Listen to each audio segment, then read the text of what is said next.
Hail, hail, hail, I'm ProAceJOKER. Welcome back to the Insane Asylum. We have today Mission 3 of the Halo Infinite Legendary Walkthrough Guide. It is Outpost Trace Mona Lisa. Hope you guys enjoy.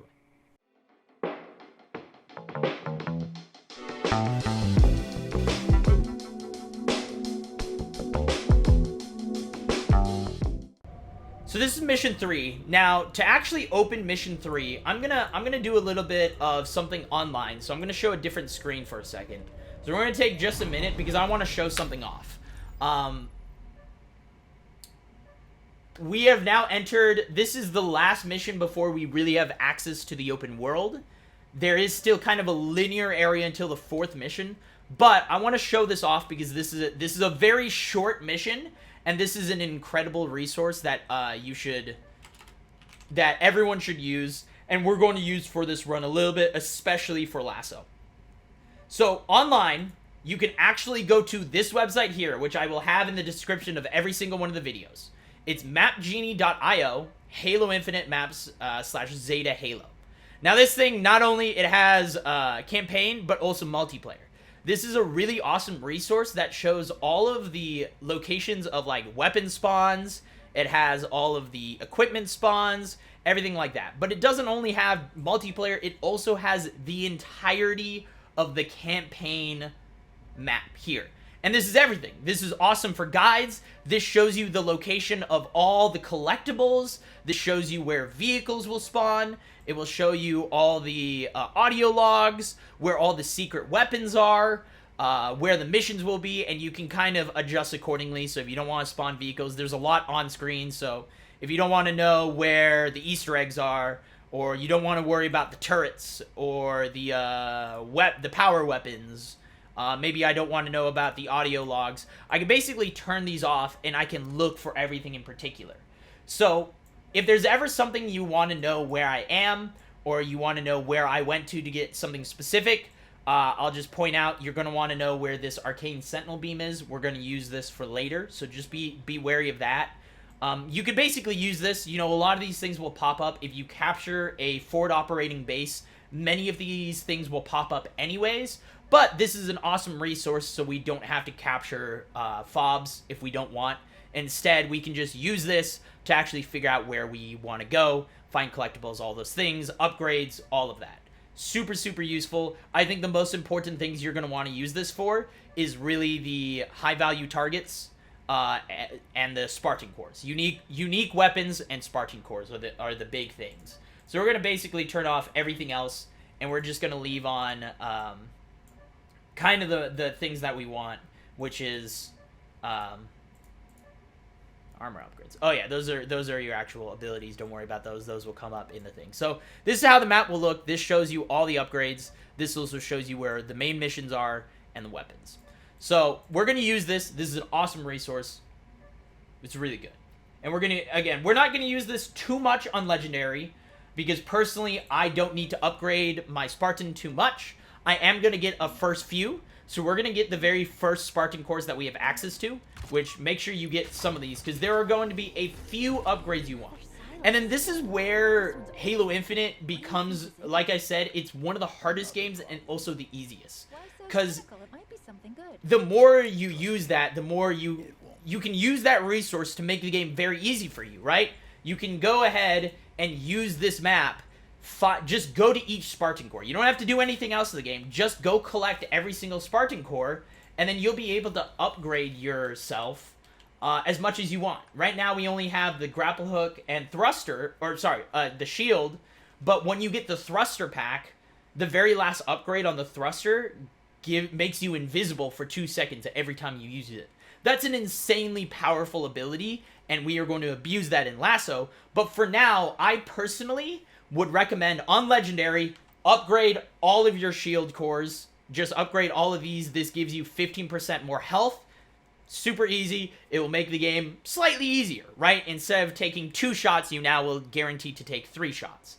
So that's what you're going to do. I'm not going to use it much. I don't need it. But my recommendation, as I said, this is where it's a little funky as a guide, because I don't want to spend an hour showing you every location of every Spartan core. So go use that, because not everyone needs it. Not everyone needs every single Spartan core to upgrade everything.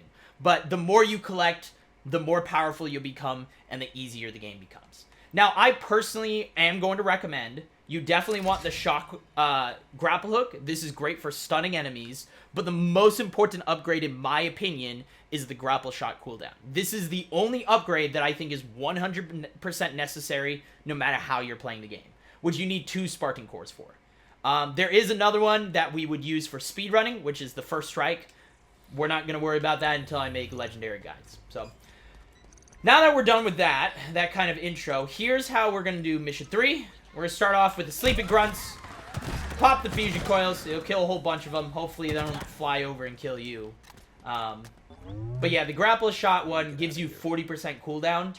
It will allow us to skip a lot of enemies and a lot of fights simply because we can just grapple past it. So, now right at the start of this mission, this is where we get the tank gun, and I'll explain. But before we do that, you want to come around the right side of the doorway and come right to the back here. And there's going to be a Spartan core we want to pick up. Now, from here, I am going to show you. I talked about I'm not going to use the tank gun. I'm going to show it off for this mission just so you can see how overpowered this weapon is. And then you can make the decision for yourself if you want to use it or not. One thing you can do is you can just kill the enemies, right? So to start this off, what I usually do is I pop this. This kills the enemies on the turrets. It pops the turrets. And then I'll jump and grapple across here. And I'll try and land up here.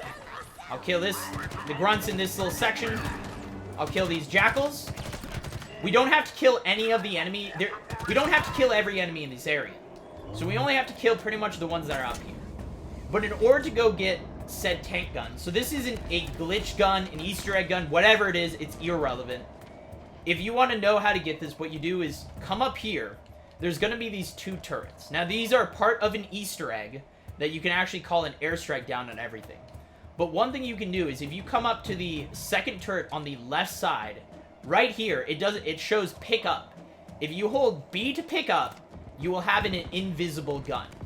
Now, if you see, I'm kind of just floating around. This is a tank. It literally shoots a tank bullet, but it's a handheld gun. Yes, I still have my BR, and I have this. Now, the thing about it is that if you shoot it too low, it hits the ground. But this does no damage to the player. Now, this is the thing that I was talking about. If you want to make LASO and Legendary super, super trivial and be 0 problem, just pick this up. Now, there's a lot of people here who say it's a glitch gun, they don't want to do it, it's unfair, and it's uncool, and it's lame to use. That's why I'm making these guides. These guides will not be using this gun. I will show you how effective it is at killing them. The best way to use it is you jump and then shoot. And as you see, it just does giant explosions, and I don't have to do much.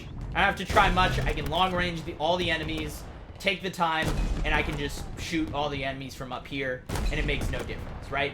It's super overpowered, and as I said, if you are the guy who just wants to get through Legendary, you can do everything in this guide, but ignore all of the weapon stuff and just use this weapon. This weapon is the solution to every boss fight, every enemy, no matter every hunter, everything in the game, just use this. You do have to be very careful with it if you switch the gun out or you accidentally, so sometimes like when you're grappling around, you might, where's my weapon? You might end up accidentally grappling a weapon of some sort, something like this, where you like pick it up and you accidentally switch it out. If you drop this weapon for whatever reason, like this, it's gone forever. You will not be able to pick it up again. My solution is if you lose it, you need to kill yourself really, really quick.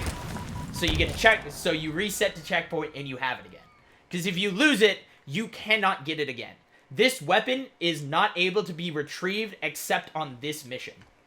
So this is the only time you can get this weapon. If you have already beat mission 3, you do not have access to this weapon anymore. And you're just going to have to use the guide how I'm going to show you. Because a lot of people don't have... Oh, nice. A lot of people don't have this, so... Well, that's a shock rifle. I didn't know there's a shock rifle this early on. We're actually going to take... Is there a pulse carbine anywhere? As I said, I'm going to look for a pulse carbine. I'm going to try and use that. There are more battle rifles and stuff like that. Doesn't really look like it. That's okay. We can get one later on. We'll take a plasma pistol for now. Now, before we actually start the next section, what we want to do is come to the back side of the airstrip, of the landing pad, and there is one more Spartan core right here. So those are the two, those are potentially the only two you need, if you're like me, and those are the only ones you're going to get. And you can upgrade yourself so you have that quicker cooldown. And me personally, if those are the only cores you want to get, that's it. That's all you need. And then it's up to you on how many more. I'll show you a few other locations. I will pick up some, because I am going to grab 1 or 2 items, and I'll just do some for fun. But I personally think those are the only ones you need for it. But that's the entirety of Mission 3. This is why this was kind of another exposition video. I wanted to show off the map genie. I wanted to show off tank gun. Use those 2 resources. They're very, very powerful in their own right. So, but that's basically it for Mission 3. There's not much to it. All you have to do is clear out the top section of the base, and you can ignore all the other enemies. So, but yeah, tank gun, as I said, it can, on LASO, it can one-shot Eshram. Spoiler, I guess, but it can one-shot the second to final boss, technically. So, and it can two-shot a lot of the bosses. Bassus, who is a boss I know a lot of people struggle with, which, once again, this guide will not be using that. So, I'll show you the methods to kill him if you were unable to get the gun or you don't have access to it, you've already passed by it, whatever it is, I'll do it. But, seriously, if you want to make it easy, just use those weapons.